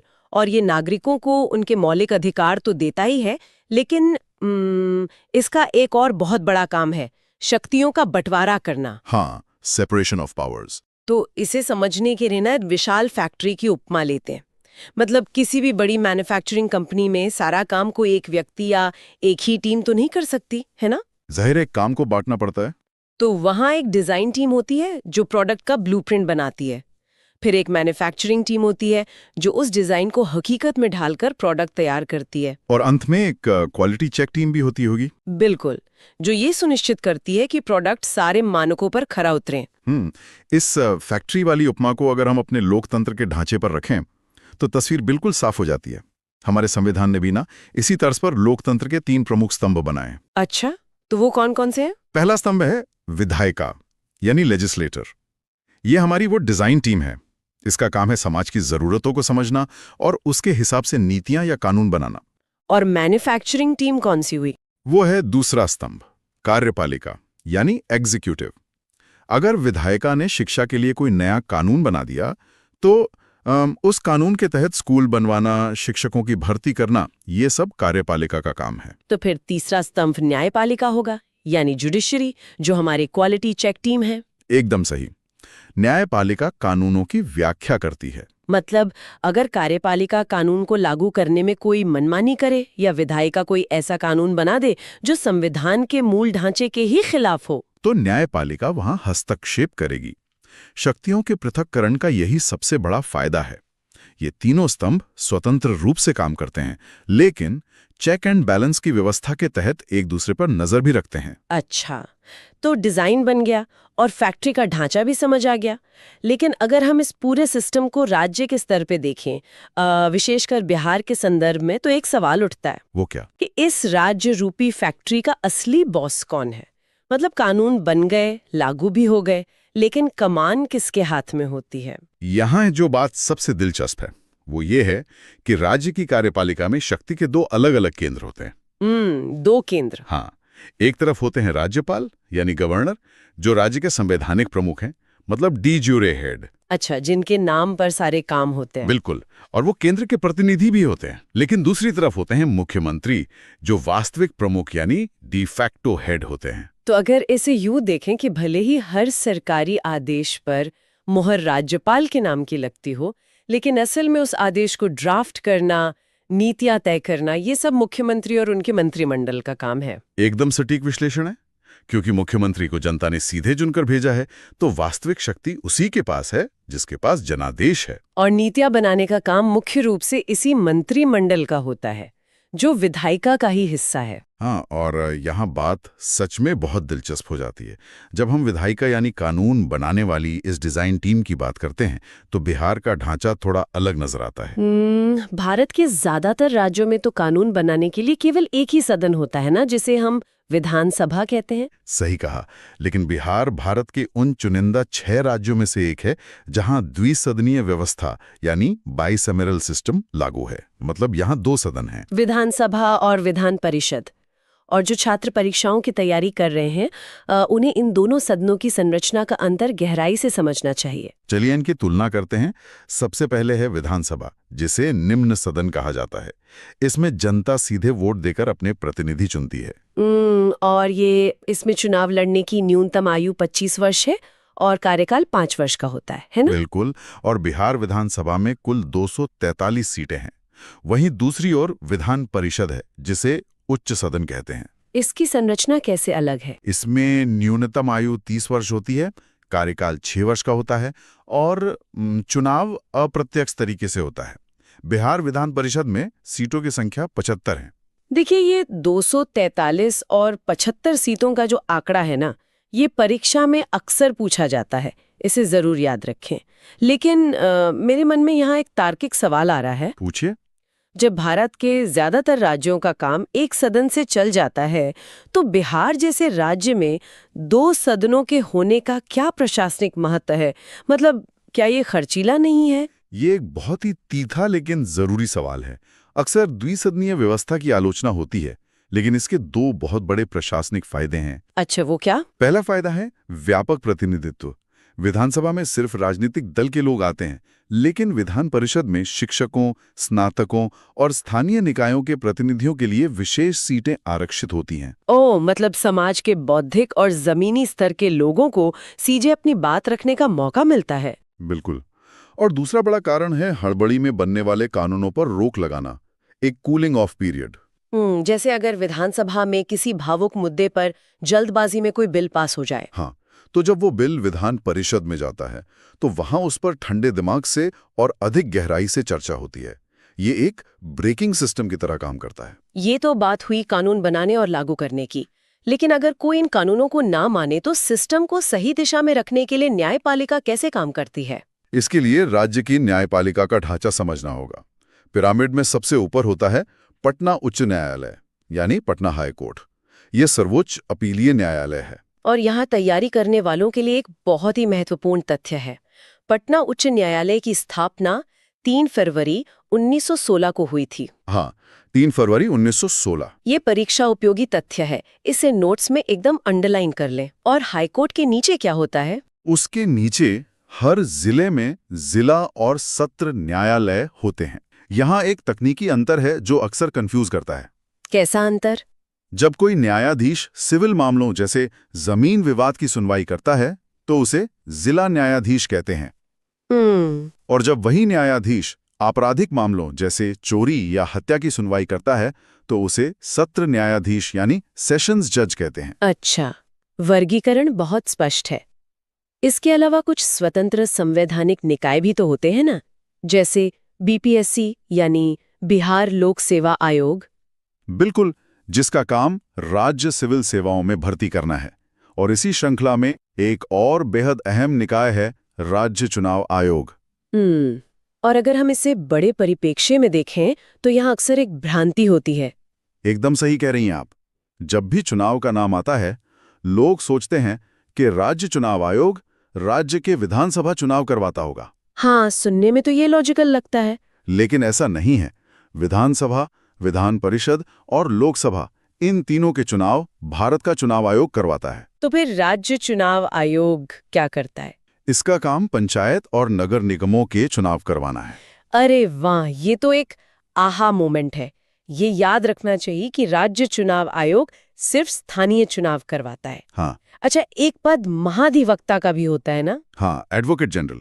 मान लीजिए सरकार की किसी नीति को हाईकोर्ट में चुनौती मिल गई, तो कोर्ट में सरकार की तरफ से बहस कौन करेगा? कोई मंत्री तो जाएगा नहीं। बिल्कुल। तो संविधान ने महाधिवक्ता का पद बनाया है, जो राज्य सरकार का सर्वोच्च कानूनी सलाहकार होता है। तो अब तक हमने राजधानी पटना के स्तर पर होने वाले काम समझ लिए हैं। लेकिन अगर हम जमीनी स्तर पर आएं, तो मेरी कल्पना में ये पूरा ढांचा शरीर के नर्वस सिस्टम की तरह है। नर्वस सिस्टम वो कैसे? मतलब दिमाग यानी सचिवालय ने कोई नीति बनाई तो वो राज्य के किसी सुदूर गांव तक कैसे पहुंचती है? वो नसों के जरिए ही जाएगी ना? ये उपमा बहुत सटीक है। अगर हम बिहार के प्रशासनिक ढांचे को देखें तो ये 5 स्तरों का एक पिरामिड है। सबसे ऊपर है राज्य। प्रमंडल के नीचे आते हैं 38 जिले। ठीक है, 38 जिले। जिलों को बांटते हुए 101 अनुमंडल यानी सब डिवीजन बनाए गए हैं और पिरामिड के सबसे निचले स्तर पर 534 प्रखंड यानी ब्लॉक्स होते हैं। मतलब एक राज्य, 9 प्रमंडल, 38 जिले, 101 अनुमंडल और 534 प्रखंड। लेकिन इस पिरामिड में अधिकारियों की भूमिका क्या है? जिला स्तर पर तो जिलाधिकारी या डीएम होता है। हाँ, जो कानून व्यवस्था और राजस्व देखता है। लेकिन डीएम के आदेशों को जमीन तक पहुंचाने के लिए अनुमंडल स्तर पर एसडीओ की भूमिका होती है। अनुमंडलाधिकारी, जो जिले और प्रखंड के बीच की कड़ी है। बिल्कुल। और असली काम प्रखंड स्तर पर होता है। यहाँ 2 अहम अधिकारी होते हैं, डीडीओ और बीडीओ। डीडीओ यानी आहरण एवं संवितरण अधिकारी। इसका क्या काम है? तो राज्य के खजाने से फंड निकालने का अधिकार डीडीओ के पास होता है और एक बार पैसा आ गया तो जमीनी योजनाओं का क्रियान्वयन बीडीओ यानी ब्लॉक डेवलपमेंट ऑफिसर करवाता है। तो इसका मतलब क्या हुआ? मतलब डीडीओ और बीडीओ ही वो वास्तविक इंजन है जो राज्य के फंड को विकास में बदलते हैं। एकदम सही। लेकिन सिर्फ अधिकारियों से काम नहीं चलता, इसलिए पंचायती राज व्यवस्था है। ये त्रिस्तरीय जमीनी सरकार है। हाँ, 73वां संविधान संशोधन। इसमें जिला स्तर पर जिला परिषद, प्रखंड स्तर पर पंचायत समिति और ग्राम स्तर पर ग्राम पंचायत होती है। तो इस पूरे मास्टर ब्लूप्रिंट का प्रवाह एक कहानी जैसा है। विधानसभा में कानून बनता है, सचिवालय में नीतियां बनती हैं, जिलाधिकारी निर्देश देते हैं और डीडीओ बीडीओ प्रखंड में फंड संभालते हैं और अंततः ग्राम पंचायत से जनता तक लाभ पहुंचता है। ये बहुत ही स्पष्ट है। तो चलिए क्लास खत्म होने से पहले कुछ रैपिड फायर तथ्यों को बुलेट पॉइंट स्टाइल में दोहरा लेते हैं। बिल्कुल। बिहार में लोकसभा सीटें कितनी हैं? 40। और राज्यसभा सीटें? 16। इसे जरूर याद रखें। और जिले 38 हैं, प्रमंडल 9 है। अनुमंडल 101 और कुल प्रखंड 534। ये आंकड़े परीक्षा के लिए बेहद जरूरी हैं। तो आज हमने सिर्फ कुछ पन्ने नहीं पलटे, बल्कि पूरे राज्य को चलाने वाले इस विशाल इंजन को खोलकर देखा है। ये जानकारी सिर्फ परीक्षा के लिए नहीं, एक जागरूक नागरिक बनने के लिए भी जरूरी है। हाँ, और एपिसोड का अंत में एक सवाल के साथ करना चाहूंगा। हाँ। पूरा मास्टर ब्लूप्रिंट इस बात पर टिका है कि सबसे ऊपरी स्तर से चला हुआ लाभ बिना रुके सबसे निचले स्तर तक पहुंचे। लेकिन आपको क्या लगता है, जब एक फाइल सचिवालय से निकलकर प्रखंड तक पहुंचती है तो क्या वो कागजों का सफर और जमीनी हकीकत आपस में मेल खाते हैं? ये सोचने वाली बात है। एक भावी अधिकारी के रूप में यह सवाल खुद से जरूर पूछना चाहिए। में दिए गए इस संदेश के साथ अपनी तैयारी को नई दिशा दें और रिवीजन करते रहें। सुनने वालों के लिए जुड़ने के लिए बहुत बहुत धन्यवाद। अगर मैं कहूं कि एक ऐसा राज्य जिसे अक्सर आर्थिक चुनौतियों और पिछड़ेपन के नजरिए से देखा जाता है, वो असल में अपनी नियमित कमाई और खर्च के संतुलन के मामले में देश के कई तथाकथित अमीर राज्यों से भी बेहतर स्थिति में है, तो क्या ये बात आसानी से गले उतरेगी? शायद बिल्कुल नहीं। ज्यादातर लोगों को तो यही लगेगा कि ये कोई मजाक है। हाँ, वही ना। अक्सर जब अर्थव्यवस्था या राज्य के बजट की बात होती है तो दिमाग में बस भारी भरकम दस्तावेजों, प्रतिशत के निशानों और मतलब एकदम उबाऊ आंकड़ों की तस्वीर उभरती है। ऐसा लगता है जैसे किसी भूल भुलैया में आ गए हों। बिल्कुल, और इसीलिए अर्थशास्त्र कई बार बहुत नीरस लगने लगता है। सही कहा। लेकिन क्या हो अगर हम एक राज्य के बजट को महज कुछ पन्नों के गणित की तरह न देखकर उसे एक बैंक स्टेटमेंट या फिर किसी की निजी डायरी की तरह पढ़ें? क्योंकि जब हम आंकड़ों के पीछे की मंशा को टटोलते हैं ना, तो हमें सिर्फ संख्याएं नहीं दिखती, बल्कि उस राज्य की नीयत और उसके भविष्य के कई चौंकाने वाले राज खुलते हैं। एकदम सही बात है। तो आज हमारी इस गहरी चर्चा यानी इस डीप डाइव के केंद्र में है बिहार अर्थव्यवस्था 2018-19 के प्रमुख आंकड़े। चलिए इसे थोड़ा आसान भाषा में समझते हैं। और ये बजट को देखने का एक बहुत ही शानदार नजरिया है। देखिए, अर्थशास्त्र असल में सिर्फ संख्याओं का विज्ञान नहीं है, बल्कि ये मानव व्यवहार और सरकारी प्राथमिकताओं का विज्ञान है। बिल्कुल। जो लोग राज्य के प्रशासन को समझने की कोशिश कर रहे हैं या मतलब जो प्रतियोगी परीक्षाओं की तैयारी कर रहे हैं, उनके लिए ये विषय सिर्फ रटने वाली जानकारी नहीं होनी चाहिए। हाँ, अक्सर एग्जाम्स के लिए बस डेटा रट लिया जाता है। वही तो, अक्सर देखा गया है कि बीपीएससी या पीसीएस जैसी परीक्षाओं में इन आंकड़ों को रटने पर ही जोर दिया जाता है। लेकिन आज हमारी इस चर्चा का उद्देश्य उस रटने वाली प्रवृत्ति को तोड़ना है। मतलब हम आज इसके पीछे का लॉजिक समझेंगे। जी, हम इन भारी भरकम शब्दों के पीछे के क्यों और कैसे की परतों को खोलेंगे, क्योंकि जब तक ये समझ नहीं आएगा कि कोई आंकड़ा ऐसा क्यों है, तब तक राज्य की असली आर्थिक तस्वीर तो अधूरी ही रहेगी ना। बिल्कुल। और परीक्षा में कोई भी घुमावदार सवाल आ गया तो वो छूट जाएगा। बिल्कुल सही कहा आपने। तो चलिए इस जटिल लगने वाले विषय को थोड़ा डिकोड करते हैं। इस चर्चा की शुरुआत बुनियादी सवाल से करते हैं। अगर हमें किसी भी राज्य की वित्तीय सेहत मतलब उसकी फाइनेंशियल फिटनेस को मापना हो तो उसका सबसे पहला पैमाना क्या होना चाहिए? वो कौन सा थर्मोमीटर है जो बताता है कि अर्थव्यवस्था स्वस्थ है या बीमार? किसी भी राज्य की वित्तीय सेहत को मापने का जो सबसे पहला और अहम पैमाना होता है ना, उसे अर्थशास्त्र की भाषा में राजस्व अधिशेष यानी रेवेन्यू सरप्लस कहते हैं। Revenue surplus? हाँ, अच्छा। हाँ। इसे अगर बिल्कुल सामान्य शब्दों में समझें तो ये तब होता है जब राज्य की राजस्व प्राप्तियां उसके राजस्व व्यय से अधिक हो जाती हैं। मतलब कमाई खर्चे से ज्यादा हो। बिल्कुल। इसे थोड़ा और खोलते हैं। राजस्व प्राप्तियों का मतलब है वो पैसा जो सरकार के पास नियमित तौर पर आ रहा है, जैसे टैक्स हो गया, केंद्र से मिलने वाला हिस्सा हो गया या कोई फीस हो गई। और दूसरी तरफ राजस्व व्यय सरकार का वो रोजमर्रा का खर्च है जिसके बिना प्रशासन चल ही नहीं सकता, जैसे कर्मचारियों की सैलरी, पेंशन या फिर पुराने कर्जों पर दिया जाने वाला ब्याज। अच्छा, तो जब आपकी नियमित कमाई आपके इन रोजमर्रा के खर्चों से ज्यादा होती है तो जो शुद्ध बचत हाथ में आती है वही राजस्व अधिशेष है, राइट? एकदम सही पकड़े हैं आप। तो मतलब अगर मैं इसे रोजमर्रा की जिंदगी के एक उदाहरण से जोड़ूं तो क्या हम कह सकते हैं कि जो राजस्व व्यय है वो गाड़ी में पेट्रोल भरवाने और सर्विसिंग कराने जैसा है? मतलब ये गाड़ी को बस चलते रहने देता है, कोई नई संपत्ति नहीं बनाता। हाँ, बिल्कुल सटीक एनालॉजी है ये। और राजस्व प्राप्तियां आपकी मासिक सैलरी है। तो अगर आपकी सैलरी आपके पेट्रोल और घर के राशन के खर्चे से ज्यादा है तो आप एक सुरक्षित स्थिति में है। ये तो 100 रुपए कमाना और 80 रुपए खर्च करके 20 रुपए बचाने वाली बात हो गई। जी, और इसी पैमाने पर जब हम बिहार को देखते हैं ना, तो स्थिति काफी सकारात्मक दिखाई देती है।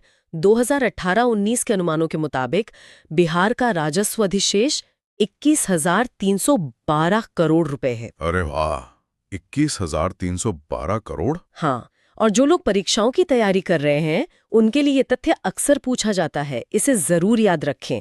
अगर हम इस रकम को राज्य के सकल घरेलू उत्पाद यानी जीएसडीपी के प्रतिशत के रूप में देखें तो ये जीएसडीपी का 4.13% बैठता है। 4.13%?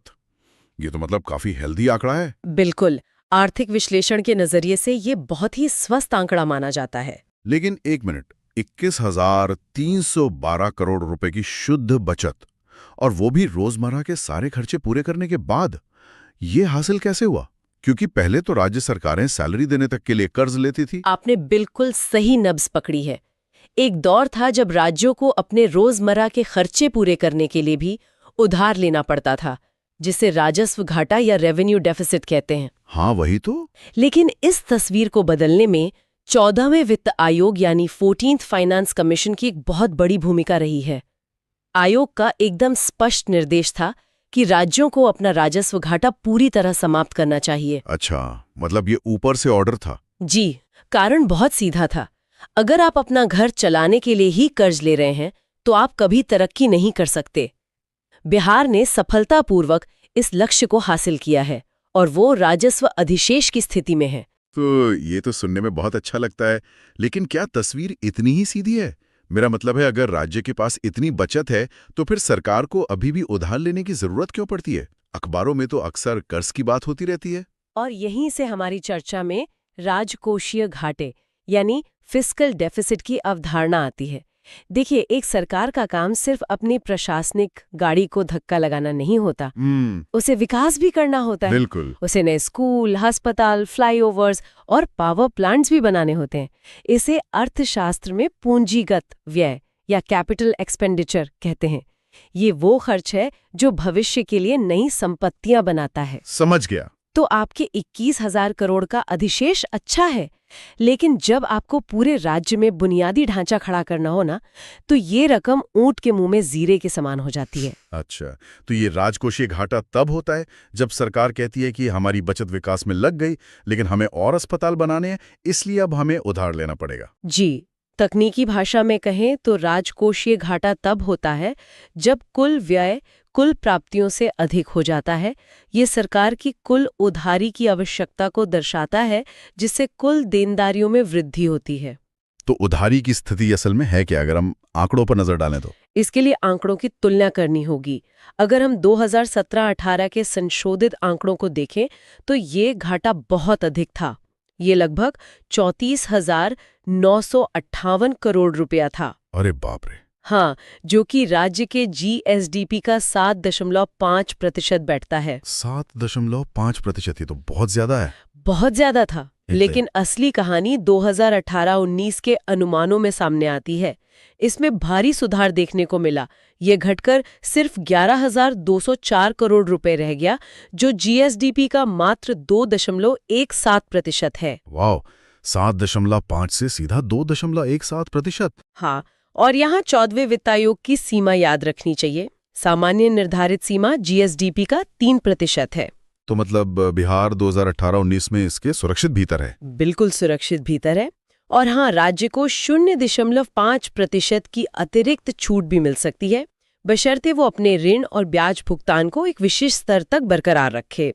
1 मिनट, यहाँ मुझे थोड़ा रुकना होगा। मेरा एक बहुत ही तीखा सवाल है। अगर घाटा एक ही साल में 7.5% से गिरकर 2.17% पर आ गया, तो क्या इसका मतलब यह है कि राज्य ने कागजों पर अच्छा दिखने के लिए अचानक से अपने विकास कार्यों पर खर्च रोक दिया है?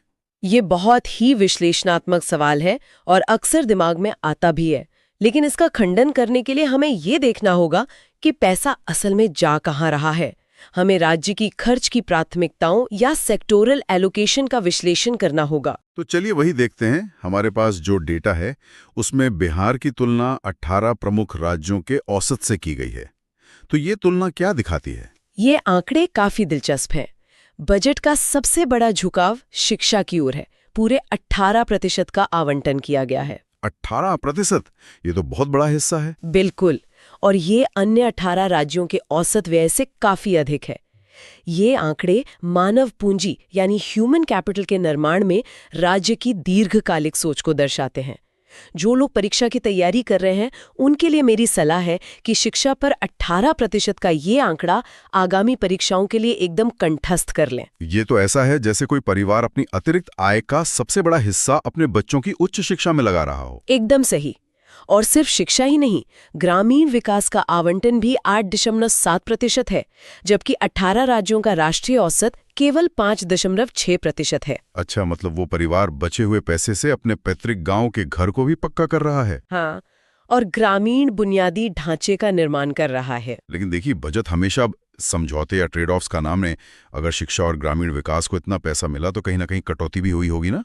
वो कौन से क्षेत्र हैं जो पीछे छूट गए? बिल्कुल, अगर स्वास्थ्य क्षेत्र की बात करें तो बिहार का आवंटन 4.4% है, जो अन्य 18 राज्यों के औसत व्यय से कुछ कम है। स्वास्थ्य कुछ कम है, ठीक है जी। और कोई क्षेत्र? जो सबसे बड़ा आश्चर्यजनक आंकड़ा है वो कृषि क्षेत्र का है। कृषि, वहाँ क्या स्थिति है? बिहार का आवंटन मात्र 1.6% है, जबकि 18 राज्यों का औसत 6.4% है। क्या 1.6%?